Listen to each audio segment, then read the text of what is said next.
On a un coach qui est dans quel état d'esprit là ce soir?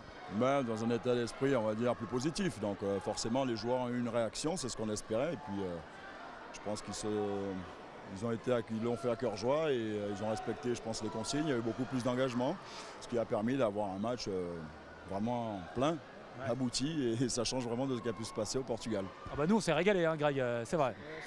Didier, quand je regarde les deux matchs, je me rends compte en fait que le gros de ton travail, ça ne va pas forcément, je dirais, d'organiser le jeu, parce que quand ils décident de bien jouer au handball, ils peuvent devenir exceptionnels. Mais par contre, ça va être maintenant de trouver toujours un niveau minimum à cette équipe pour pouvoir présenter un visage minimum et avancer sur ce niveau-là. Je pense que ton travail va être là, ton chantier est là. Oui, il y a un gros chantier là-dessus, forcément. Donc il y a énormément de qualité, c'est un collectif de 18.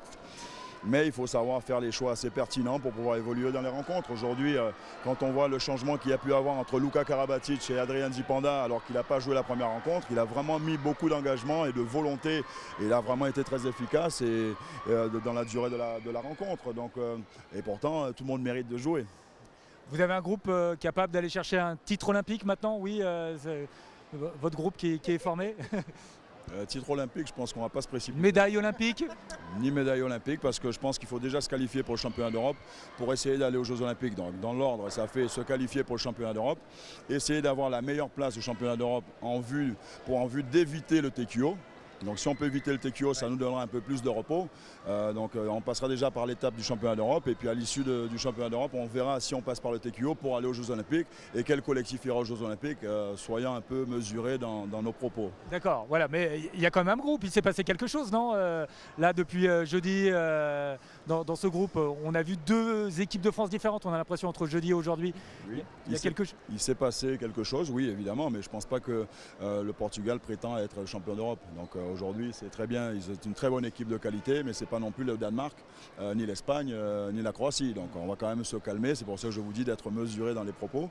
Aujourd'hui, donc c'est bien ce qu'ils ont pu faire, produire. Ils ont présenté un autre visage que jeudi, et aujourd'hui on finit quand même sur une bonne note. C'est très important de terminer une semaine internationale avec une victoire et avec un capital confiance quand même au rendez-vous, et aussi tirer les enseignements de ce qui a pu se passer cette semaine, puisqu'on se rend compte quand même de plus en plus que l'équipe de France est l'équipe à battre, et si on n'est pas à 100%, ça peut faire ça. Ouais, c'est à cause de Greg, vous savez, nous on est des excessifs, hein, on est comme ça.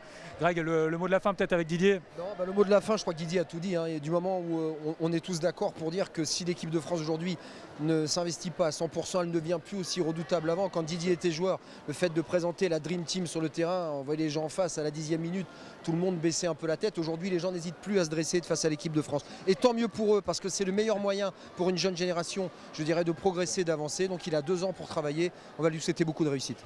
Voilà, Didier, beaucoup de réussite à vous et beaucoup de travail, alors, si j'ai bien compris. Bien sûr, beaucoup de travail, de rigueur et d'humilité. Voilà. Merci.